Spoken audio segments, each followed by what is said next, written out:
Magic the Gathering, Mercadian Masques, Masquerade Cycle, Book 1, Francis LeBaron. Book 1, Chapter 1. Years later, Atala could remember every moment of the night he saw the ship that flew. It was early, at least 2 hours before morning singing. The sky still held the pale yellow of dawn, though darker streaks showed where the deeper orange of full daylight was beginning to break through. Atala had risen before sunrise because Father had promised he might ride his first Joval, and the 10-year-old boy had been far too excited to sleep. All through the dark hours, he lay on his pallet, staring into the blackness, listening to the soft breathing of Mother and Father asleep in the adjoining bed. In the stillness of the country night, he could hear the mournful cries of mating Quomal into the south, and when the hour was latest, he heard the distant booming vibrations of night singing from the city. As the walls of the cottage slowly lightened, Atala rose. Carefully, to avoid waking his parents, he slipped out the door. Before him, the plains of the west stretched to a horizon that was still only a dim line between sky and earth. Atala stood still, drinking in the rich, heady smells of the air, the faint odor of human habitation mixed with the scents of farm animals and the wild creatures of the plains. Breezes tousled his black hair and riffled through his nightshirt. His heart thumped in his chest, and he felt deeply, warmly alive. He passed along the side of the house to the Joval stable. The six-legged tiger creatures patiently purred in their stalls. Father had said Atala might ride the smallest one, Scotcha. The boy stood by her head, gently stroking her wet nose for several minutes. Even a small Joval could tear across the plain like a dust devil, could kill a red wolf, could carry a farm boy on plenty of adventures. Atala fondly patted her shaggy gray flank and left the stables. The air felt dry, even for this early in the day. There'd be at least 2 more turnings of the moon before the rains came, filling the riverbed and pond with water. Now, as the boy watched, distant eddies and clouds of brown dust moved across the endless plain under the brightening sky. The air to the south seemed to shimmer. Pre-dawn light bent and played about the boy, caressing him. Atala felt a sudden pressure in the air. Something invisible violently struck his chest. The world before him exploded in a silent sound. Atala staggered backward, tripped, and fell. He rolled to his feet in time to see the air divide and slip away from the sides of a ship which burst across the screaming sky. A flying ship? Atala had seen ocean-going galleys last year in Rashada, but a flying ship? It hurtled through the air as if shot from one of the great cannons that guarded the city. A flying warship. More than that, a comet. A sign from the heavens. What was that old myth Father spoke of? The Uniter? A sudden gale threw Atala down. Rocks dug into his knees. The grass thrashed like flames. The barn's thatch was ripped free. Jovals shrieked in their stalls. Every window in the house shattered. The ship screamed so low overhead that lines trailing from its sides slapped the roof. For one frozen moment, a bull's head stared at him over the rail. With a great whoosh, the ship disappeared behind the house. There was a heart-stopping crash. Wood rent and splintered. Screams came with the sound. Earth flew outward in a pelting hail. The ground shook. There was a loud crack, a thud of some heavy body, and then silence. The ship had crashed in the plowed field to the north of Atala's home. He sprinted around the cottage, meeting his mother and father. A confused babble of voices rose ahead. Charging out to the brow of the low-rise, they gazed down. Atala's jaw dropped as the scene opened before him. 2 deep furrows had been dug right through the heart of the Simsas plants. Broken stalks drooped forlornly, sap oozing from their sides. At the end of the furrows was the strange ship. One sail, were they sails? Atala wondered, had caught against the Tartu tree, the only tree for miles around, and had snapped clean off. So had the top of the tree. The ship lay below, near the dry riverbed. In unison, Mother and Father muttered, "I'll be damned."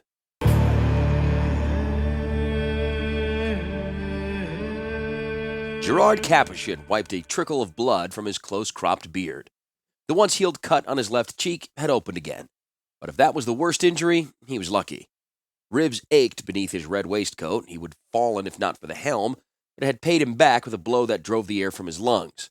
Clutching the wheel in strong hands, he managed a shuddering sigh. "I shouldn't have taken the wheel from Hannah." Gerard released the helm and staggered across the bridge of Weatherlight. "Hannah!"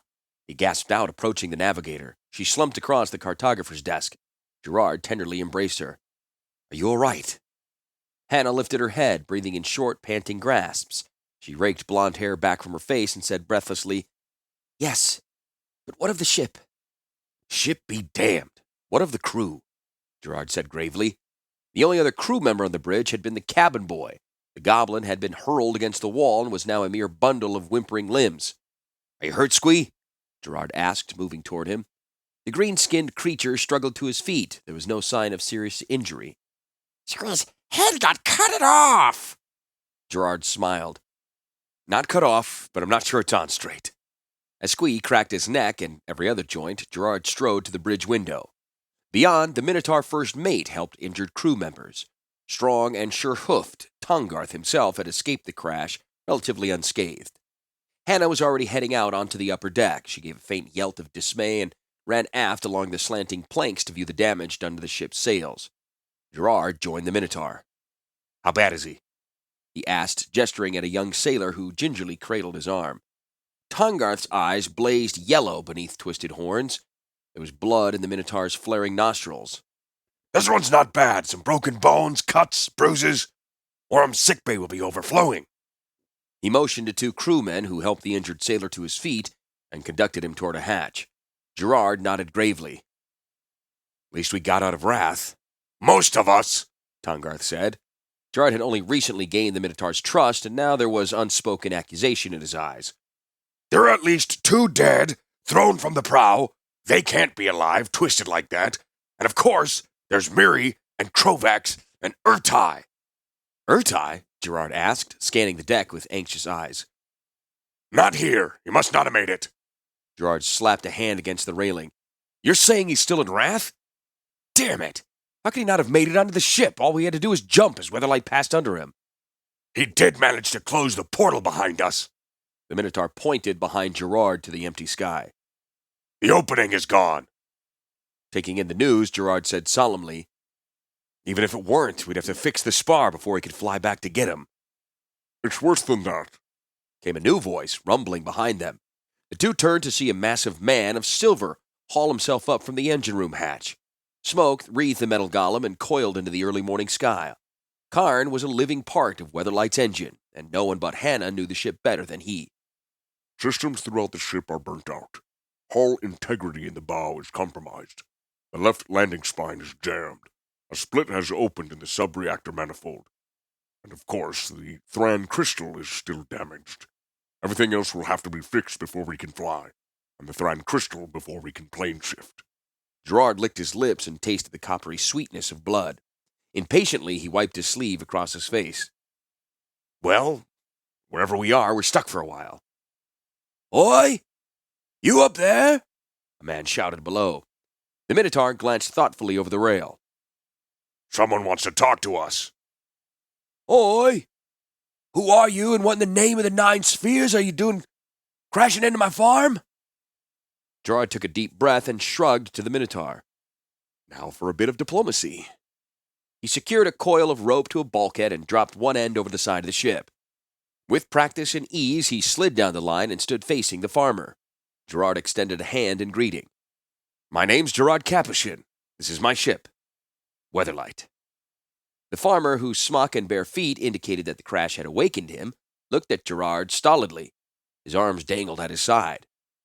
Beyond him, huddled in the doorway of the house, Gerard could see a woman and the head and shoulders of a small boy.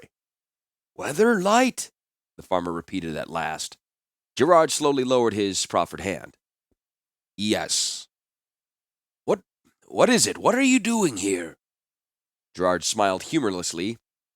We crashed. That's what all the noise was. How in the hell does a ship fly? I once heard of a Rishadan dirigible, but this ain't got an air sac. The farmer continued, staring incredulously at Weatherlight. He looked at Gerard, fear flaring behind his coal-black eyes. Where in all the worlds did you come from? He whispered. Although the air around them was cool, the farmer was perspiring nervously. Are you gods? Gerard's voice rose. We are not any sort of gods, but you won't understand where we came from if I told you. Suffice it to say, we want to get our ship out of your field as much as you do. That means repairs. There was a loud thump as another figure sliding down the line landed on the ground beside him. Sisay's ebony skin gleamed in the bright light of the early morning. She turned a winsome smile on the farmer. I'm Sisay, captain of his ship, and from now on the one at her helm. Gerard nodded a little sheepishly at that. We apologize for any damage we've done. May I know your name, good sir? The farmer looked at her a moment more, then cleared his throat. I am Tavoot. Sisay repeated the name several times as if digesting a fact of great importance. Tavoot. Tavoot. And do I see behind you your wife and son? Tavoot gave a grunt. Seshar, my wife, and my son, Atala. His eyes remained on Sisay's face. For her part, Sisay continued to beam cheerfully at the woman and boy. I hope we didn't frighten you too much. I'm sure, Tavoot interrupted. Who sent you? Are you Mercadians? You don't look Mercadian. No one sent us. We're fleeing from a being called Rath, Sisay replied. His ship was chasing ours, and we went through a portal to elude him. She looked around, taking in the cottage, the orderly garden, and the neat rows of crops surrounded by dust-covered flats, which stretched in every direction. We need to repair our ship. Can you advise us where we might get some mechanical assistance? Tavoot turned to look east. Against the lemon-colored sky, beyond the graceful lines of the cottage, loomed a great gray shape. Its contours were softened by the dust that blew like a fine sand through the morning air. It was a dark triangle, its tip embedded into the ground and its long, flat edge hovering above the horizon. Maybe you ain't from Mercadia, but that's where you'll end up. Everybody in trouble ends up in Mercadia. Staring at the strange sight, Sisay said, The Mercadians could help us? They could. A rueful smile crossed Tavoot's face. But Mercadians only ever help themselves.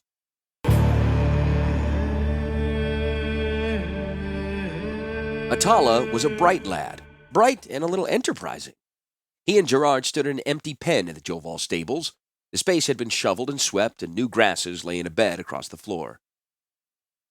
I imagine Father would rent this space to you as cheaply as he would rent our Jovals, the boy said, eyes ingenious beneath his tousled black hair, even with the hole in the roof. Gerard set hands on hips and stared up at the rafters where a large section of thatch had been torn loose. The lemon-colored sky showed beyond. Dust kept this world sky from ever looking blue. Sunlight streamed down through a hole in the roof to splash against one wall of the stables. Won't keep out the rain. Oh, there won't be rain for another few moon turnings. It'll keep out most of the sun. Besides, you're the one who ripped the hole in the roof. Just so, Gerard admitted. And we do need the space to get the more severely wounded out of the sun, but as I told you, we have no Mercadian currency and little in the way of precious metals or gems to pay. The issue of payment needn't come up, Atala assured him. There's always a trade to be made. Blinking, Gerard said, What do we have that you could possibly want? Take me with you to Mercadia. Out of the question. I've always wanted to see the city. Your father would allow it. He needn't know. I'll leave him a note. It'll only be a few days. Gerard turned and set a hand on the shoulder of the boy. Atala was in fact on the verge of being a young man, he thought. He was a bright lad and knew the languages and customs of the people. A local guide and interpreter could be helpful, but there was one flaw in him. Atala craved adventure, and young men craving adventure tend to find it. He was, all in all, a little too much like a young Gerard. I'm sorry, Atala. I wouldn't want to risk it. Where I go, trouble follows. We'll find something from the ship, an old sextant or something, that you'd like in exchange for the stall. Atala's young eyes grew very hard in the dim space. Don't bother, he said, stomping out of the stable door. Just as he left, another figure entered. Two figures, in fact. Takara and her blinded father, Stark. The woman's red hair was flame bright in the sun, and her muscular figure was bent to aid the shuffling man beside her. Stark was not an old man, but he seemed one now. Blinded in wrath, he wore a white bandage about his eyes. He had not shaved since the incident and had eaten little. Stark was withering daily, the wages of guilt, and now, atop his craggy head, there was a bright sheen of sunburn. It's in here, Father, Takara said gently. Gerard has found a place out of the sun, in here. Gerard? Stark growled. Wants me dead. They all want me dead after what I did to Sisay. Cannot blame them. Treachery on any ship is a capital crime, Takara replied quietly. I did it only to save you, my dear, Stark pleaded, miserable. Yes, father, I know, Takara replied, but the rest of the crew does not know me. They would never have sold out Sisay to rescue a complete stranger. Stark let out an exhausted hiss. And get them to know you, Takara. They hate me. If they start to hate you, they'll kill us both. As he shuffled along, a Joval stretched in a catnap within one stall. It rolled massively to one side, released a rumbling purr, and licked its dagger teeth. What does that sound? Stark grasped. What sort of animals are in this stable? You'll be perfectly safe, Takara said. Surrounded by monsters, vicious monsters. You say I'll be safe, but every last one is after me. If you don't protect me, Takara, you're as much of a monster as the rest. Gerard at last stepped from an empty stall, motioning Takara toward it. You are safe, Stark. No one is out to harm you. The wrongs you committed toward Sisay have been undone. I think even she would agree that your blinding is punishment enough for everything. Stark visibly trembled. He seemed more terrified of Gerard than he had been of the Joval. Sullenly, he said, Yes, Commander. I know you don't trust me, Gerard replied easily, laying out a saddle blanket on the grassy floor. But trust your own daughter. He glanced at the lithe and muscular woman. Takara was imprisoned in hell, but she emerged stronger than she had been before. She was annealed by Rath, not destroyed by it. As she helped her father sit on the saddle blanket, Takara locked eyes with Gerard. She mouthed a silent thanks. Gerard nodded. He felt a sudden strong connection to this woman. It was not the heady whine of desire, though. Takara had a fiery beauty, to be sure. Instead, this was the wordless understanding that comes between folk who have faced down the same foes. It was the strange, sudden camaraderie of strangers. Sleep now, father. You are exhausted. Others will rest here too, those with the worst injuries. You won't be alone. You needn't fear of monsters. Petulant to the last, Stark rolled away from her. Tears emerged from beneath his bandage and bore in them red flecks of dried blood. Takara patted his shoulder once more and then stood to leave. Gerard joined her. As they walked away past stalls of six-legged tigers, he whispered quietly, You are showing a great deal of grace under pressure. She continued a few more paces before responding, My father, the father I loved and grew up with, is a different man than this husk. My father is dead. That doesn't mean I shouldn't honor him by caring for this poor creature. Shaking his head in wonder, Gerard felt again the sense of connection. You've lost so much, still you fight on. What else is there for heroes to do?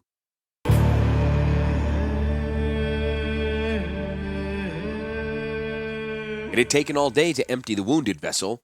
5 crew members had been killed in the crash. 4 others were wounded badly enough to need bed rest in the stables. 2 had such severe head and neck injuries that Orem had refused to let them be moved from the ship. She tended them throughout the long day in Weatherlight's own sickbay. The rest of the crew had to make themselves at home in the open air. They had offloaded the stores of food and drink that would see them through, and had rigged makeshift shelters with the torn sections of sailcloth. All the while, Gerard moved among them, planning the next day's expedition to Mercadia. When the sun set on the dust flats, the air quickly grew uncomfortably cold.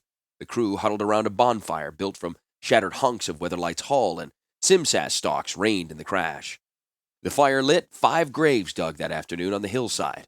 Already the bodies lay within, and 3 sailors, sweaty and stripped to the waist despite the cold night, waited with shovels to fill in the spots. Atala watched it all from a shattered window. The crew of the vessel stood to attention as Gerard, Hannah, and Sisay passed in front of them, followed by Karn and Tongarth. The bridge crew of Weatherlight stood to one side of Hannah as she spoke, solemnly. We lost dear friends this morning.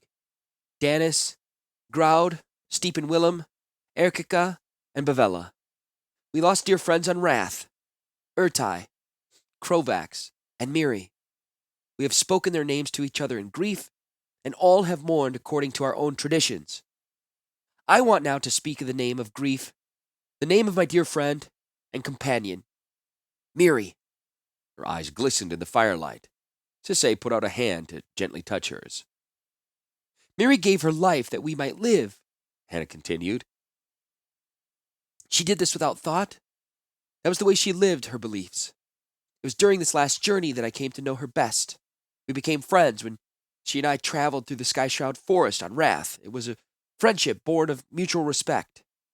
She passed through the dangers of the stronghold, she continued, was wounded defending Krovax and slain defending the rest of us. Karn spoke into the choked silence. I join in mourning Miri, for I remember her life and the brave deeds she did. But now she is gone. Sisay said, Miri is dead, but we, her friends, her comrades, will always remember her. In our memories, she will live. Tangarth said simply, I salute you, Miri, a warrior worthy of Taru. Lastly, all eyes turned to Gerard. He had been standing in the shadows behind Hannah, shaking his head quietly. As the silence stretched, he looked up, caught unaware, and blurted the first thing that came to his mind. So many lost. We've lost so many friends. Uncertain what else to say, Gerard peered numbly out at the crew. Orange light illuminated Takara's hair, and her face shone white in the firelight. The fine bones beneath her skin were lit as though from within. Her green eyes returned his gaze. He said at last, We have lost so much, but we must keep fighting. What else is there for heroes to do? The ranks of the sailors bent and rose, tossing handfuls of dust into the air where it briefly formed a black cloud before falling back to earth. They also scooped dirt into each of the 5 graves. Their voices murmured together an orison for their fallen comrades. A sudden, loud rumble broke the quiet. A fine spray hissed above the fire. The sound came from the ship, Gerard said. Cries rose in the distance. Sisay seized a burning branch from the fire and rushed into the night. Gerard and Hannah followed, Tangarth and Karn bringing up the rear. From the direction of the dry riverbed, perhaps 50 yards to the north of the farm, they saw a strange, ghostly light. Clouds of fine mist sparkled, turning blue and green. Figures moved in that mist. They were the size of men, but had wings of skin, like dragons. The advancing cloud cast a dark and sinuous shadow on the ground beneath it. Within that shadow, more figures darted. But it wasn't a shadow. The river was running. That was impossible. Hours ago, the bed had been dry and cracked. The blazing sun had evaporated every drop of moisture from the soil, leaving it baked and gritty. Yet now, a torrent of water flooded down the center of it, splashing over the banks and washing in puddles out over the field where Weatherlight lay. All hands to the ship! Gerard shouted even as they ran. What is it? Hannah gasped as she clambered over a break of simsas and climbed down toward the field. Water! Gerard answered. Never seen water like this, Hannah replied. The flood swirled and lapped as if it were alive, driven by a conscious purpose. It was limned with light, each wavelet shining with a glow that seemed to amplify the light of the twin moons overhead in the starry sky. Through the flood, figures moved like darting merfolk. Atop it came dark shapes, craft of some sort propelled rapidly over the waves. In the mists above, winged, semi-human figures soared and dove. Gerard and Hannah reached the field near the Weatherlight. Something long and heavy thudded into the ground next to Hannah's feet. With a kind of slow-motion detachment, she saw that it was a spear, a slender stone head bound tightly to a wooden shaft. She looked up. The riverbank, deserted a moment before, was filling with dark figures. They rose from the deep, descended from the mists, and shot across the crests of the waves in canoes. The force of the waters propelled them forward, and they steered with slim paddles wielded by oarsmen in the rear of the craft. Those in the front of the boats were clearly warriors who wore headdresses made of woven grass colored by dyes in brilliant reds and oranges. They were bare-chested, clad in loincloths, and armed with spears, bows, and arrows. Some stood in the prows of their canoes, and others leaped to the shore, hurling missiles. There seemed to be hundreds of the dark figures. With bare fists, Gerard attacked one of the warriors. With a quick punch to the temple, he sent the man to the ground. The warrior rolled, groaning. Gerard smashed him in the jaw, knocking him out. He yanked up the warrior's spear and tossed it back toward Hannah. You think you can make use of this? Sure, she said, grasping the haft of the weapon. I've wielded slightly more sophisticated artifacts in my time. Good, Gerard said, grinning. I'll go get me one. As he dashed off, Hannah advanced on another warrior. His back was to her. Oddly, he was kneeling next to the ship's hull, placing his palms flat against the ground. In the distance, Hannah glimpsed several of the other attackers making the same mysterious gesture. That's my ship, she growled and rushed at the man. The ground rocked. Hannah was thrown from her feet. Dirt and pebbles stung her face. The soil sank. Cold wetness rushed in around her. Water rose, lapping at the Weatherlight's hull. Hannah splashed, struggling to keep her face above water. Figures teemed through the sudden flood. In moments, they grasped and bore away the man Gerard had knocked unconscious. The pool widened and deepened. Hannah cried out as a hand grasped her leg and pulled her under. Lashing out with the spear, she bashed her attacker and swam to the surface, spluttering, coughing. The edge of the widening pool was 20 feet away.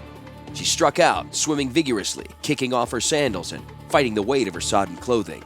Nearby, she could see the bobbing heads of several fellow crewmen. Hannah swam harder, but the shore receded continuously. For some moments, all was shouting blackness and cold struggle. Then she threw both arms over the edge of the pool and pulled herself onto the bank. Staggering up the slope, she turned to look behind her. Weatherlight was floating on the small pond that had somehow been created by the attackers. Its damage made it list heavily to one side. The repair crews had done a partial job of patching the rent in the ship's side, but Hannah suspected the vessel was taking on water. She wondered how long it would be before the water reached the engine room. All around Weatherlight surged canoes and swimmers and gliders. They cast lines about the hapless craft and began hauling it toward the river. The waters boiled with the struggles of crewmen caught in the sudden collapse of the solid ground. Hannah reached out to help her companions to shore. She felt a hand on her shoulder and turned to see Sisse's dark face, almost invisible against the backdrop of night. "Who are they? What are they after?" shouted the young woman. Her voice was trembling. Frantically, Hannah scanned the scene for some sign of Gerard. At last, she saw him. He was wrestling with one of the attackers, whom he had evidently captured and pinned to the ground. Just as she spotted him, he reared back and, with a great blow, laid his opponent senseless. "They're taking the ship!" she shouted to him. Looking up, his eyes gleaming in the darkness, Gerard rose and rushed toward her. Already, Weatherlight was in the clutch of the river, which had reversed its course. It flowed away from the cottage, almost due west into the blackness of the plains. The ship was drawn along with the current. "Run!" Gerard said. "It's speeding up!"